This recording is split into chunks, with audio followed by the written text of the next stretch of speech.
ముఖ్యమంత్రి కుటుంబం యొక్క అహంకారం ఏందో తెలంగాణ రాష్ట్ర ప్రజలు చూసారు.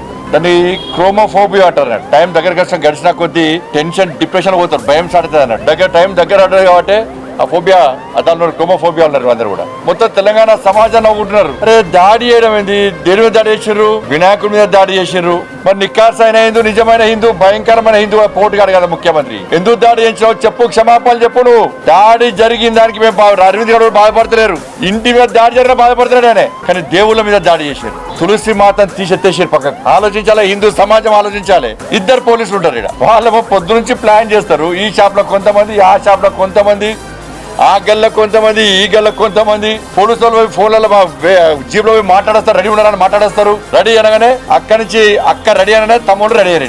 ఒక మహిళ అని చెప్పుకునేటువంటి కేసీఆర్ కూతురు ఇక్కడికి వచ్చి వాళ్ళ ఇంట్లో పనిచేసే మహిళ మీద మీ పార్టీ గుండా రాయితో ఆ మహిళ మీద విసిస్తున్నటువంటి ఆ దారుణ దృశ్యం చూసినాక మరి మహిళల గురించి మాట్లాడే అర్థం నీకు లేదు, మీ కుటుంబానికి లేదు.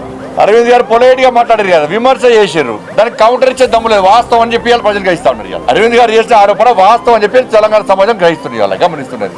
దాడులను గతంలో కూడా చెప్పి నేను మా పార్టీ వాళ్ళు చేసినా ఎవరు చేసినా దాడులు మంచిది కాదు. ఇళ్ళ మీద దాడి చేయడం, విమర్శకు ప్రతి విమర్శ వాళ్ళపై ఇళ్ళ మీద దాడి చేయడం గతంలో చెప్పి నేను మా పార్టీలో కూడా నేను సహించాను. నేను కేసీఆర్ కుటుంబాన్ని తెలంగాణ రాష్ట్రం పొలిమ నుంచి తరిమి కొట్టడానికి, ఉరికేయడానికి. అది గుర్తుంచుకోవాలి. మీ కుటుంబ అహంకారం, పైసలున్న అహంకారం, మేము అధికారంలో అహంకారం, కండ కావరం తలకాకెక్కితే ప్రజలు ఏ విధంగా గుణపాఠం చెప్తారో చెప్పడానికి సిద్ధంగా ఉన్న విషయాన్ని కేసీఆర్ కుటుంబం గుర్తుంచుకోవాలి. వెంటనే సంబంధిత పోలీస్ అధికారుల మీద చర్య తీసుకోవాలి.